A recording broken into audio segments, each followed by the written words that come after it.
नमस्कार, न्यूज 24 देख रहे हैं आप और आपके साथ मैं हूं सऊद मोहम्मद खालिद। रात के 9 बज चुके हैं। न्यूज 24 पर वक्त हो गया है नॉन स्टॉप एट 9 का। बुलेटिन में सबसे पहले बात कांग्रेस की आज हुई अहम बैठक की।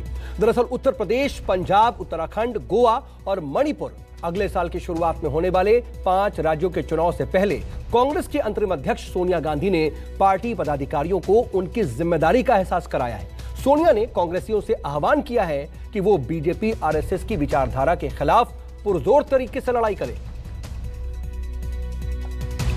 कांग्रेस अध्यक्ष सोनिया गांधी ने पार्टी पदाधिकारियों को आईना दिखाया है तो लगे हाथ उन्हें पार्टी की जिम्मेदारियों का भी एहसास कराया है।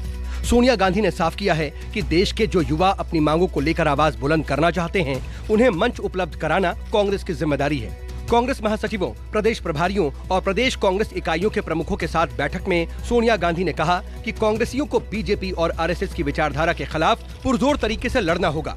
जनता के सामने उनके झूठ को बेनकाब करना होगा। सोनिया ने कहा, लोकतंत्र और संविधान की रक्षा के लिए लड़ाई कार्यकर्ताओं को मिथ्या प्रचार की पहचान करने और उससे मुकाबले के लिए तैयार करने के साथ शुरू होती है। हमें वैचारिक रूप से बीजेपी आरएसएस के द्वेषपूर्ण अभियान से लड़ना होगा।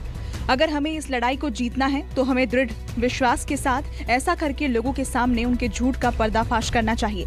सरकार की ज्यादतियों के शिकार लोगों के लिए लड़ाई और तेज करनी चाहिए। हमारा अपना इतिहास इस बात का गवाह है कि अगर किसी संगठन को अन्याय और असमानता के खिलाफ सफल होना है, अगर उसे हाशिए पर पड़े लोगों के अधिकारों की प्रभावी रूप से हिमायत करनी है, तो उसे जमीनी स्तर पर एक व्यापक आंदोलन खड़ा करना होगा। कांग्रेस का संदेश जमीनी स्तर तक नहीं पहुंच रहा है।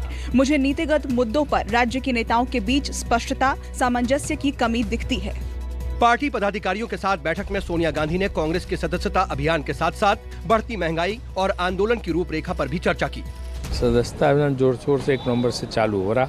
उसके सारे प्रदेश अध्यक्षों के साथ बैठ के विस्तार से उसमें ये हुआ कि किस तरह सदस्यता अभियान को बहुत सफल बनाना है और देशव्यापी बनाना। दूसरा है जन जागरण अभियान, जिसमें जो है आंदोलन, महंगाई, तमाम विषयों पर सरकार के खिलाफ आंदोलन ब्लॉक स्तर तक करना है। कांग्रेस मुख्यालय में हुई इस बैठक में कांग्रेस के पूर्व अध्यक्ष राहुल गांधी, पार्टी महासचिव प्रियंका गांधी वाड्रा, संगठन महासचिव केसी वेणुगोपाल समेत पार्टी के महासचिव, राज्यों के प्रभारी और प्रदेश कांग्रेस कमेटियों के अध्यक्ष भी शामिल हुए। Bureau report, news 24। सर, बात अगर बिहार की करें तो बिहार में महज 2 सीटों पर उपचुनाव ने राजनीति को एक तरीके से इस वक्त आक्रामक बना दिया है। ऐसा लग रहा है कि मानो इन 2 सीटों के नतीजों से ही सरकार बदलने वाली है। तभी तो कोई सियासी विसर्जन तक की बात कर रहा है तो कोई गोली मरवा देने की चुनौती दे रहा है। गोलियां मरवा दे। सबसे अच्छा यही हो, रोजगार का मुद्दा, बाकी कुछ नहीं कर सकते। अगर चाहें तो गोली मरवा सकते और कुछ नहीं कर सकते। अंदाज भले ही हंसता मुस्कुराता हो, लेकिन इल्जाम बेहद गंभीर थे। नीतीश कुमार लालू यादव के उस बयान का जवाब दे रहे थे जिसमें उन्होंने नीतीश सरकार के विसर्जन की बात कही थी। लेकिन नीतीश यही नहीं रुके। लालू यादव के लगाए तमाम इल्जामों को मुख्यमंत्री ने न सिर्फ खारिज किया, बल्कि लगे हाथ उनके पिछले शासनकाल के पन्ने भी पलट डाले। लेकिन कुछ लोगों को तो कोई काम से मतलब है नहीं, अंदर रहना है, वहीं से सबको फोन करना है, कुछ भी करना है, तो ऐसे लोगों का क्या है। लेकिन जरा जवाब तो दे। 15 साल में क्या किया, कितना सड़क बनवाया, क्या बिजली का किया, क्या स्कूल में पढ़वाया किसी को, क्या स्थिति थी। दरअसल लालू यादव के दिल्ली से पटना पहुंचते ही बिहार का सियासी पारा गर्मा गया है। लालू तो लालू, उनके लाल भी नीतीश कुमार पर ताबड़तोड़ हमले कर रहे हैं। बीजेपी भी इस जंग में कूद पड़ी है। नीतीश कुमार जी तो देश के सबसे शर्मीले मुख्यमंत्री हैं। उनको शर्म आती है बेरोजगारी पे बात करने में, कारखानों के बारे में बात करने में, महंगाई के बारे में, शिक्षा चिकित्सा के बारे में बताए ना। आखिर उन्होंने तो कोई जवाब दिया नहीं। अब तो लालू जी खुद चुनाव प्रचार में जा रहे हैं। हमारा काम तो आसान हो गया। जब लालू जी जाएंगे चुनाव प्रचार में तो लोगों को अंधेरा, लोगों को टूटी सड़कें बताने की जरूरत नहीं पड़ेगी। लालू जी का जंगल राज उनको देखते ही लोगों को याद आ जाएगा। नीतीश कुमार की छवि संयम वाले नेता की है। ऐसे में सवाल उठ रहे हैं कि क्या लालू के खिलाफ इस तरह की बातें कर वो बिहार के लोगों को कोई और संदेश देना चाह रहे हैं? क्या वो कथित जंगल राज की याद दिलाना चाहते हैं? Bureau report, news 24। तो बिहार में 2 सीटों पर उपचुनाव हो रहे हैं, जिनमें से एक सीट कुशेश्वर स्थान पर आरजेडी और कांग्रेस एक दूसरे को आंखें दिखा रही है। यानी कि दोस्ती अब दुश्मनी में बदल गई है। आरजेडी अध्यक्ष लालू यादव ने पहले इस आग में घी डाला और अब डैमेज कंट्रोल करने की कोशिश कर रहे हैं। देश की जनता विकल्प चाहती है, तो इसमें सबसे ज्यादा आगे तो भूमिका कांग्रेस पार्टी की होनी चाहिए।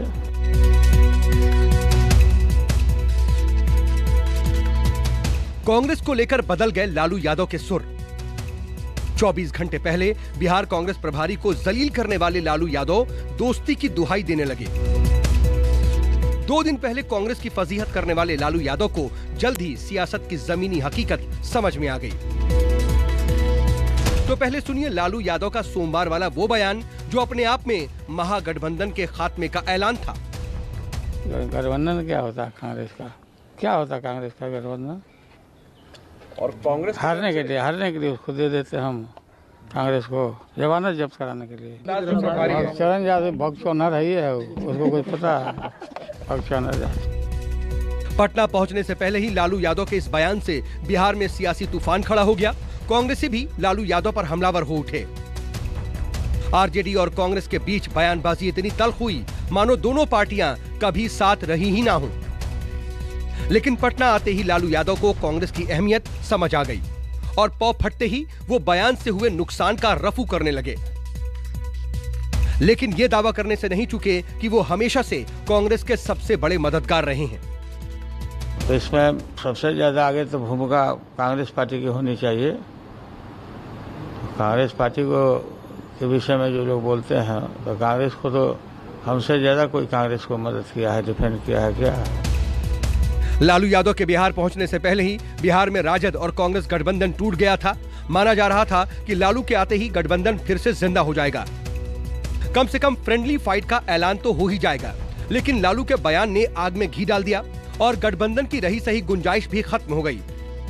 हालांकि अब कांग्रेस को लेकर लालू के तेवर नरम पड़ गए हैं, लेकिन महंगाई को लेकर वो नीतीश कुमार पर आक्रामक हो उठे हैं। डीजल का दाम, पेट्रोल का दाम, हर सामान का दाम आग लगा हुआ है। कड़ुआ तेल का बताओ, कड़ुआ तेल के बिना तरकारी कैसे बन रहा है लोगों का? कहाँ से हो रहा है? घी से महंगा हो गया डीजल। फिलहाल आरजेडी और कांग्रेस के बीच तलवार खिंची हुई है। कांग्रेस लालू यादव के बयान को दलितों और आदिवासियों के अपमान के रूप में प्रचारित कर रही है, तो वहीं दूसरी तरफ कांग्रेस पटना के चौक चौराहों पर पोस्टर लगाकर लालू यादव के बड़े बेटे तेज प्रताप को कांग्रेस समर्थक नेता बता रही है। क्या सच में तेज प्रताप यादव कांग्रेस का समर्थन कर रहे हैं कुशेश्वर स्थान में? वो तो स्वयं हमारे अशोक बाबू जो वहाँ से जिनके पुत्र लड़ रहे हैं, बालेश्वर राम जी के लड़के अशोक राम जी, उनके घर पे वे स्वयं गए तेजस्वी जी, तेज प्रताप जी, और वहाँ जाके उन्होंने समर्थन दिया और बाद में भी प्रेस में उन्होंने घोषणा किया। इसमें भी आप देखे होंगे नीचे में लिखा हुआ तेज प्रताप बागी बोले जब तक जगदानंद मेरा राजद से नाता नहीं। तो ये लालू यादव से दूरी और तेज प्रताप से नजदीकी। तेज प्रताप स्वयं छात्र शक्ति परिषद जो बनाए हैं वो समर्थन दिए हैं। 2020 के विधानसभा चुनाव में आरजेडी और कांग्रेस मिलकर लड़ी थी, लेकिन नतीजे आने के बाद आरजेडी ने आरोप लगाया कि कांग्रेस की स्ट्राइक रेट अच्छी नहीं रही, वरना बिहार में महागठबंधन की सरकार बन जाती। आरजेडी ने पिछले नतीजों को ध्यान में रखकर ही कुशेश्वर स्थान की सीट कांग्रेस को न देकर वहां अपना उम्मीदवार खड़ा कर दिया, लेकिन आरजेडी के इस फैसले ने कांग्रेस को आहत कर दिया। राष्ट्रीय स्तर पर कांग्रेस के साथ रहने की बात कर रहे हैं और बिहार के कांग्रेस के नेताओं को आप गाली दे रहे हैं, हमारे प्रभारी के बारे में आप अपशब्द का प्रयोग करते हैं, तो इस तरह की राजनीति नहीं चलेगी। राष्ट्रीय स्तर पर तो उन तमाम दलों को कांग्रेस के साथ रहना होगा, उनकी सैद्धांतिक प्रतिबद्धता हो या ना हो, राजनीतिक मजबूरी ही सही। सीट की बात नहीं कर रही हूं मैं, सीट हो जाएगी, सीट क्यों नहीं होगी, होती है और होगी, मगर जिस बात से हमें चोट लगी है वो ये है कि बिहार की धरती पर जिसको हमेशा कांग्रेस ने अपना समर्थन दिया है और कांग्रेस के समर्थन की वजह से उन्होंने सत्ता हासिल की और शक्ति हासिल की, वो आज ऐसा बयान दे रहे हैं। हम सब बहुत शर्मिंदा है और हम सब बहुत पीड़ित हैं। बिहार में आरजेडी और कांग्रेस एक दूसरे के पूरक हैं। एक दूसरे के बगैर ना तो इनका काम बनेगा, ना ही राजनीति चलेगी। फिलहाल दोनों भले ही आमने सामने खड़े हों, लेकिन नतीजा आते ही दोनों का साथ आना भी लगभग तय है, क्योंकि दोनों को बीजेपी से लड़ना है और ये लड़ाई अकेले नहीं लड़ी जा सकती। यही वजह है कि बीजेपी इस झगड़े का लुत्फ उठा रही है, लड़ाई में छौंक भी दे रही है। ये डरे हुए लालू जी का बयान है। अब उनको पता है कि कांग्रेस ने जिस तरीके से लालू जी को निपटाया है, तेजस्वी यादव को भी निपटा देगी। तो लालू जी एक कम्युनिकेशन चैनल ओपन रखना चाहते हैं। आरजेडी और कांग्रेस का रिश्ता काफी पुराना है। तमाम झंझावतों के बावजूद इस रिश्ते ने 3 दशक पूरे कर लिए हैं। गठबंधन का मतलब भी यही है कि सहयोगी पार्टी मजबूत पार्टी की मदद करे। सियासी समझदारी भी शायद यही होती है। कभी दूर दूर कभी पास पास, एक दूसरे के साथ गलबहियां भी करेंगे और एक दूसरे को आंखें भी दिखाएंगे, क्योंकि आरजेडी और कांग्रेस दोनों को पता है कि साथ रहना उनकी मजबूरी है। कैमरामैन ऋषि के साथ सौरभ कुमार, पटना, न्यूज़ 24।